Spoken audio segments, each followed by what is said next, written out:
Scroll back up.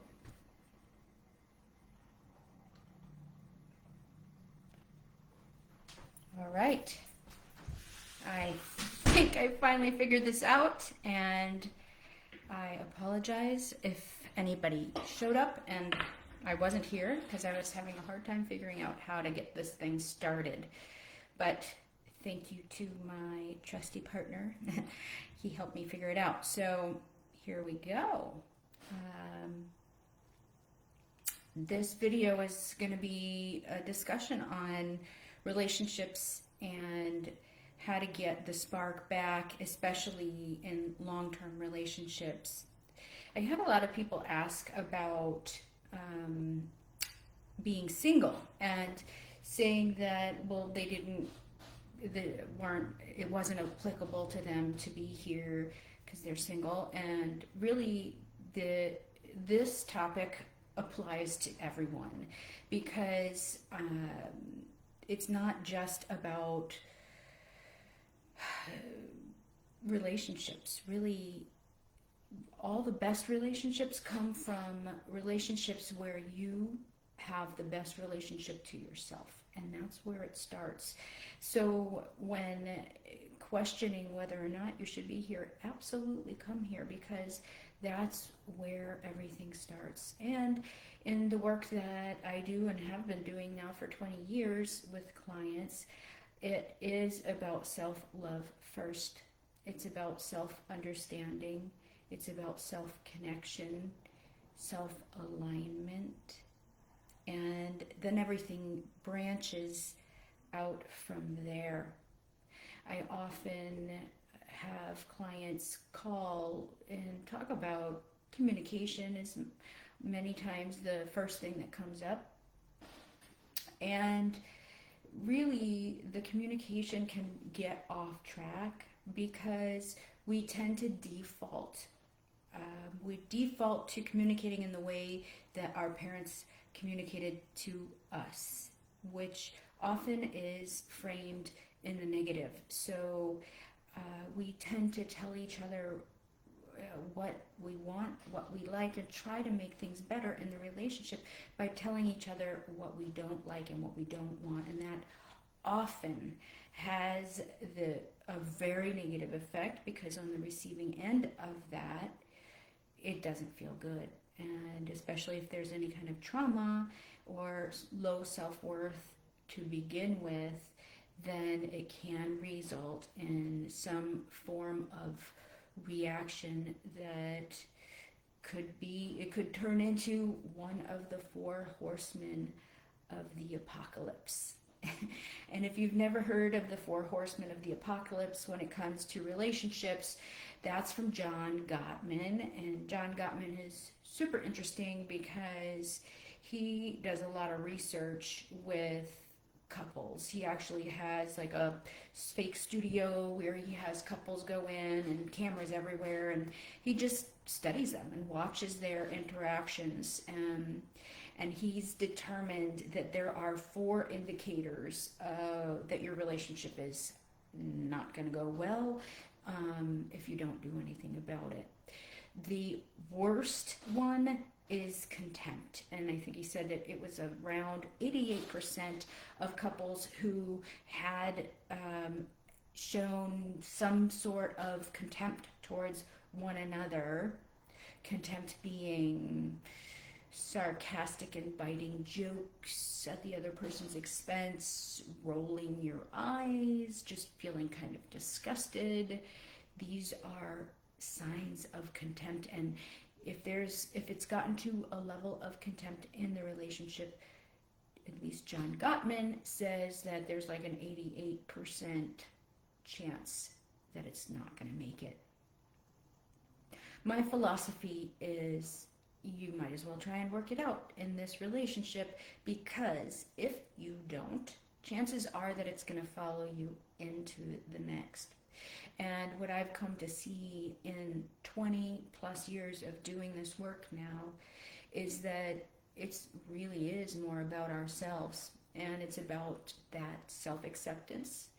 Well, it starts with self-understanding, then self-acceptance, and then self-expression. And so normally when a couple will come in, the first thing we'll do is talk about self-awareness. And it starts with the body. More and more people are really tuning in and becoming aware that the body keeps the score. And that's a very popular and very powerful book. But really it is true that the body has a lot of intelligence. And when you learn how to tune in to the body and understand what's going on in the body, then you have such a deeper level of connection to yourself. And when you're connected and aware of yourself, then you're much more able to communicate constructively, lovingly, and in a way that your partner can actually hear. So, and it's actually quite simple. The first entry into understanding yourself and your body is to do a body scan. And that's one of the very first things that I always have my couples do. We'll do a body scan right there in the session. And if you're watching this, I encourage you to do a body scan right now. Just look inward and just scan your body. Notice what you're feeling in your neck and your shoulders, your chest, your arms, your hands, your jaw, your stomach, your legs, your feet. And this starts to give you an awareness. You notice the subtle differences, the subtle tension or tightness. A lot of the times the body will react before we even are ever aware that there's something going on. So paying attention to the body gives you an opportunity to get out ahead of whatever might be going on and whatever might be causing problems for you or upsetting you in any relationship, even in your own life, or even in the situation of, how you're doing with your work or anything, your health. When you start to notice there's uncomfortable feelings in the body, that's your indicator. And I've come to really look at emotion just as an internal guidance system. So the emotion's just there to get your attention. It's there to let you become aware to the inner self, the inner being, the things that you need and want inside of you. And that now you start to become a much more connected, whole person, connected to yourself. And I see I have a couple viewers, and I definitely welcome any kind of comments or questions. Please pitch in any questions. Otherwise, I'm just going ad hoc. So the self-awareness, the body scans, so important. And then emotions as a guidance, kind of like the inner thermometer, just there to get your attention, especially when they're a negative emotion. The attention is not do something immediately, but really to just self-reflect and understand that what's going on and look at the specifics and then communicate the positive. That shift into positive is a very powerful one. And we have a question. Many people hear the phrase, you have to love yourself before you can love others. What does that actually mean in a relationship context? So that's a great question, and thank you for that question. Absolutely true, because what happens is I'll take the opposite frame of that. When you're not loving yourself or accepting yourself or regarding your feelings, it turns into a lot of the times one of the four horsemen of the apocalypse. So the four horsemen, I talked about contempt, which is kind of the worst one. The second worst is stonewalling. And then we also have criticism and defensiveness. And if you have all four in your relationship, John Gottman says that there's a 90% chance that it's not going to last. So be on the lookout for those things. You can reverse it and you can get the spark back. And the spark starts with self-love. So when you ask about having to love yourself before you can love others, absolutely, because when you're not accepting yourself, you don't like parts of yourself, you can try to push them down, you can try to ignore them, but they don't go away. It stays unconscious and it comes out in subtle ways, sometimes very subtle and sometimes very intense and obvious, that are self-sabotage. So we'll either do or say things in the relationship that are harmful, the other person finds harmful, or somewhere in there intentionally, because we're feeling hurt and disrespected, we tend to react in a hurtful and disrespectful way. And you know, the other person kind of just doesn't know where it's coming from or what's happening, just feeling attacked. And most of the time that's because there's a misalignment with self. I'm not accepting of self. I don't like this about me. I'm going to ignore it. I shouldn't feel jealous. I shouldn't be needy. I don't want to say this or that. It's needy. Or, you know, we judge ourselves, so we ignore those things. And so when you truly love yourself, so the next question is, why is self-love so important? If we want to reignite or sustain passion in a long-term relationship, because when you do love and accept yourself fully, that means those parts that you're a little bit uncomfortable with you start to see them from a different frame. It's not whether or not the other person loves and is attracted to you, but it's whether or not the other person is making you feel good, and if you're able to communicate in a way that they can hear. Now, there are a lot of dysfunctional patterns of communication that we have been taught, and that's a big piece of the love therapy method. Is number one, we look at self-love and trying how to connect to yourself, how to love yourself as a way to be able to communicate smoothly. But then also, when you're feeling calm and connected and accepting and aligned of yourself, then the communications become so much more powerful, easy, and loving. And then when you are communicating in a loving way, your partner not only receives it well, but actually feels super relieved a lot of the time to hear what you would like, what you want. I mean, most of the time, one of the best feelings we can have in a relationship is knowing that we've made our partner happy.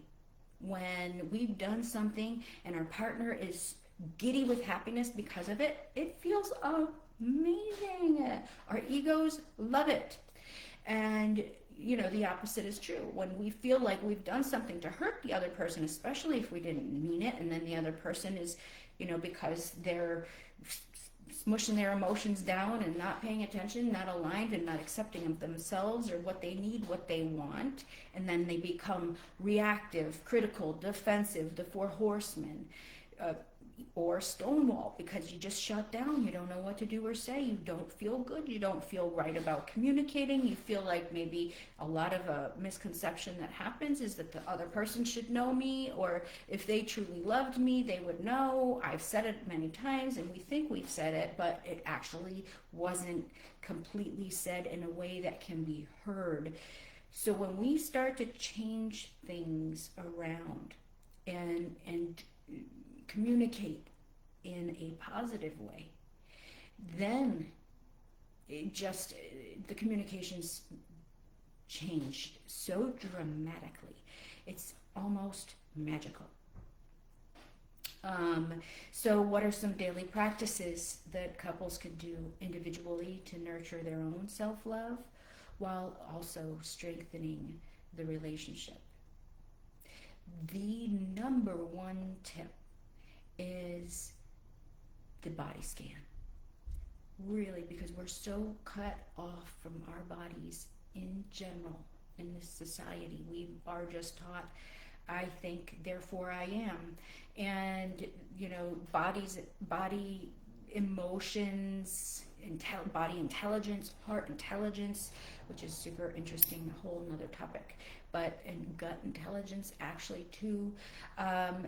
There's a lot of really interesting research that's going on around that. But the entry into that, and the entry into really starting to understand and be fully aligned with yourself, are the body scans. So very quick and easy. It's almost too simplistic, but so powerful. Practice for you to do every day is to just start tuning into your body, noticing when and where you might be feeling any tension, tightness, or closing off. So that's what we tend to do, is we close off when we're feeling stressed out. So a good way to reverse that is to just stretch, shoulders back, deep breath. Heart focused breathing is powerful, breathing into your heart, and really holding an intention that nothing matters more, and this is super powerful, nothing matters more than that you feel at peace and ease in your body. Because what happens when the body is activated, your nervous system is hijacked. It goes straight to your neocortex, and that's where we make decisions. We think rationally and clearly. Our neocortex goes offline, and now we're thinking and seeing things. Really, we just can go totally into the dark and start to sabotage, start to do and say things that are not only not helpful, they're actually really destructive, either on ourselves or in our relationships. So body scans, frequent body scans, another really, really, really, really powerful tool. And I have a communication and self-love guide that I've written, and all of these steps are in that, and it's a free download, and you're really welcome to it. I encourage you, download it, share it, because it's the foundation of all the work I do with my couples, and there are a lot of really good practical tips in there.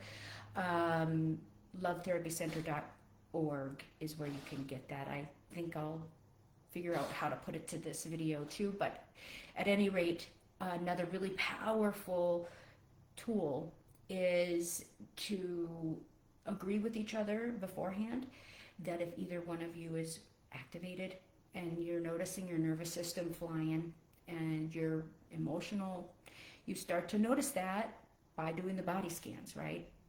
And so this is kind of a step two. After you've gotten in touch with the body, you're aware of when your body is starting to get hijacked, then you make an agreement with your partner that it's, if either one of you is activated, it's not the time to try and work things out. It is so counterproductive.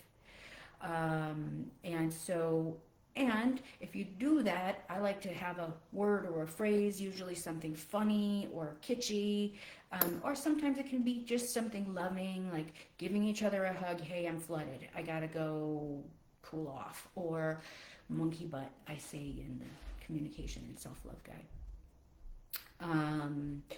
So another question here, what role does forgiveness of ourselves and of our partner play in keeping love alive?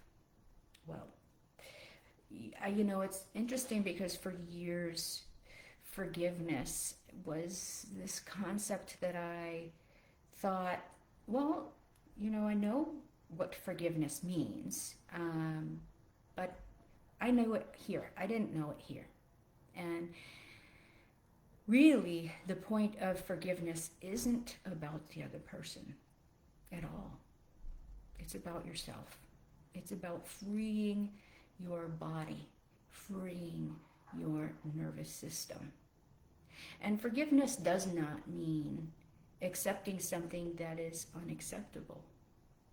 Forgiveness means releasing the anger, releasing the poison that comes in the form of a nervous system hijack that prevents you from thinking clearly and doing things that are constructive, from being able to find solutions, or being able to figure out, this isn't where I need to be. I need to step away. So the forgiveness allows you that, because when you are forgiving of a person, then you're at peace. That's the point. Another question: how do you recommend couples support each other's self-love journeys without slipping into trying to fix one another? Awesome questions. Thank you so much. And really important point. And I always recommend the taking responsibility for what you would like. And sometimes what we would like is for the other person to do something. And we tend to default to saying, you should. I know I do this quite often. You should. Why don't you do this or that? And that can and often is taken in the wrong way. So it's important to just backtrack a couple steps to recognize the things that, again, you notice what's going on by noticing some discomfort in the body. And when you have the discomfort in the body, that is your cue. It's the internal barometer, the internal thermometer to get your attention to self-reflect and try to understand what's going on. Okay, well, I see my partner doing X, Y, and Z, and, I think they should be doing A, B, and C. And rather than saying you should, because a lot of people we do not react well to being told what we should do. But, and this feels counterproductive on the giving side, but when we go to a place of, I would like it now, you're reversing the whole dynamic of the communication, of your feelings, of the other person potentially feeling controlled by you. I would like it if you X, Y, and Z, or A, B, and C. How do you feel about that? And this is a phrase that I've coined the bookends, and it's a very powerful tool. It's kind of like I statements, but there are a few other steps that are wrapped into it. So I would like it if ABC. How do you feel about that? What do you think about that? Now you're creating a conversation. Now you have a dialogue. So that, really goes a long way. So what's the biggest myth about love that I've seen? One that gets completely transformed when people learn to love themselves first. I often will say to my couples that if there's one thing that I change from my time here on this earth, it is the conception that communicating or asking, you need to ask for something in a relationship. Because I really, really want to change the ask to a gift. Because when you get into a place of self-love, understanding, acceptance, alignment, you are so much more able to communicate affirmatively and in a solution-oriented mindset. It's always solution-oriented.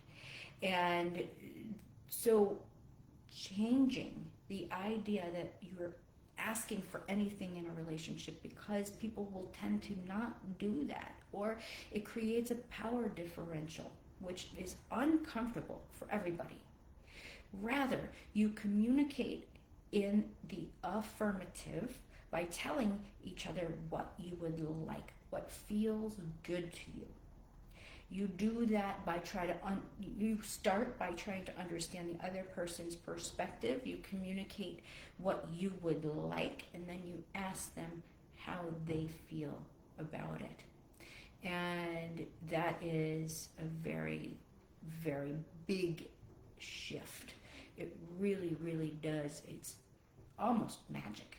I feel so blessed to be able to watch that shift when people go from feeling angry and resentful and blamed and shamed in their relationship to relieved and grateful to hear their partner tell them what they like with no expectation. And that's an important point.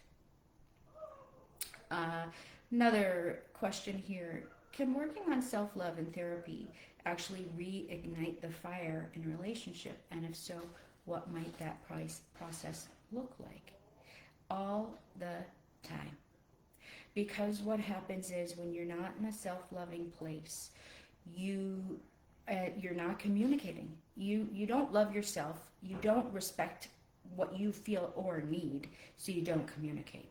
And then you kind of unconsciously expected them to do those things automatically. No. And here, that's such an irony, because when you're not communicating and you are, a lot of the times you don't even know yourself what's going to make you feel good, you're unconsciously expecting your partner to know what to do to make you feel good.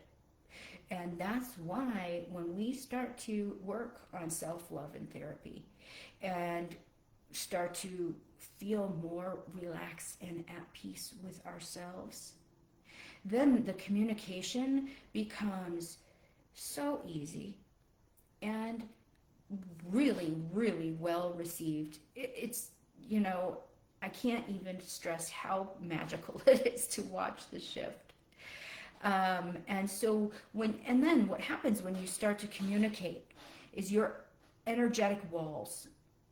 Well, I'll back up and I'll say that when you're not communicating and you're not getting anything that makes you feel good, you start to develop an energetic wall. You start to retreat from the relationship, retreat from your partner. You start to find, pleasure in other activities, and sometimes they're self-destructive activities. A lot of the times people have affairs or addictions because they don't know how to communicate. They don't know how to show up in the relationship, and the energetic wall goes up, and then you feel like you're living with a roommate. So when you start to know you, love you, understand you, and communicate you, that energetic wall goes down.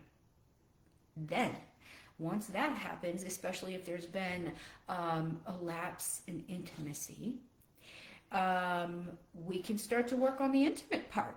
But that is an end result.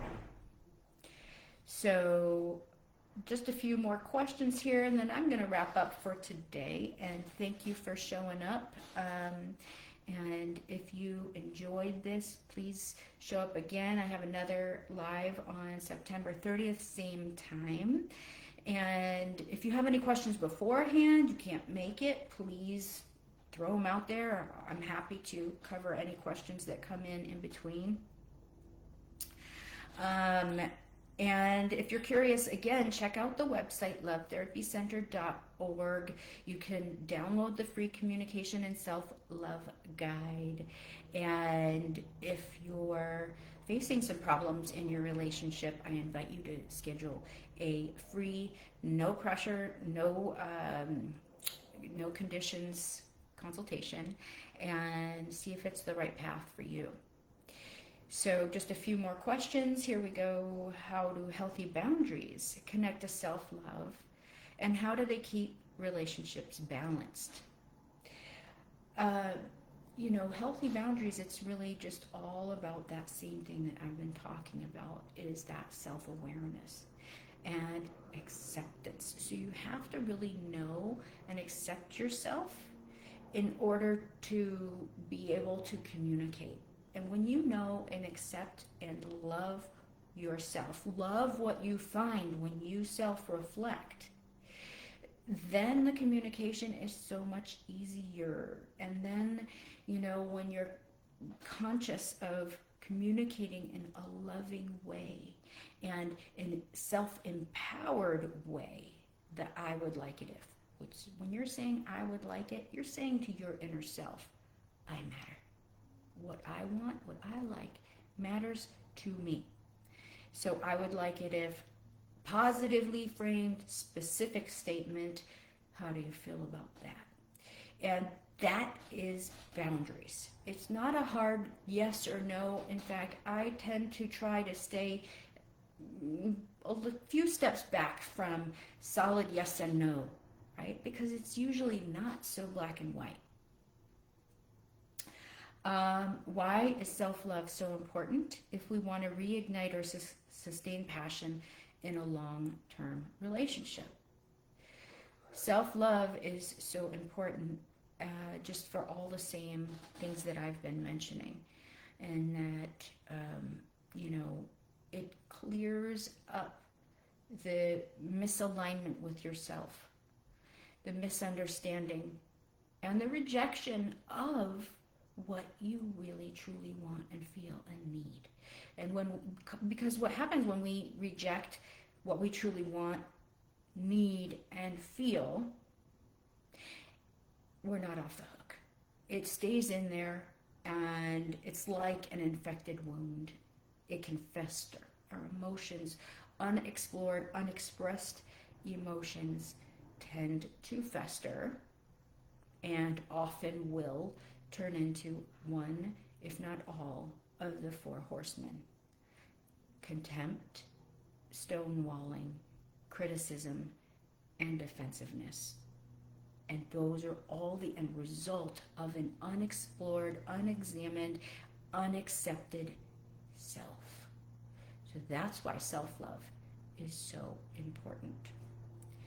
And last question, if I have to leave viewers with one takeaway about the connection between self-love and lasting love, what would it be? So, self-love really, lasting love is the end result. You can only have lasting love. That's true love. You can have lasting relationships, but if there's, there are lots of relationships that, they stay together for their lifetimes, but there's never love.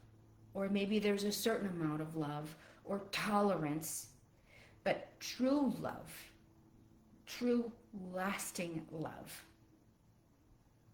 really requires a fearless self-acceptance, self-acknowledgement, self-awareness, and then self-expression, all of which I call self-love. So, if there's nothing else, thank you for stopping by, and I look forward to doing more of these. Please share with your friends if you think anybody can benefit from some of these tools. And I'll be back on September 30th. Lots of love. Bye. Now I have to figure out how to log out. Here we go.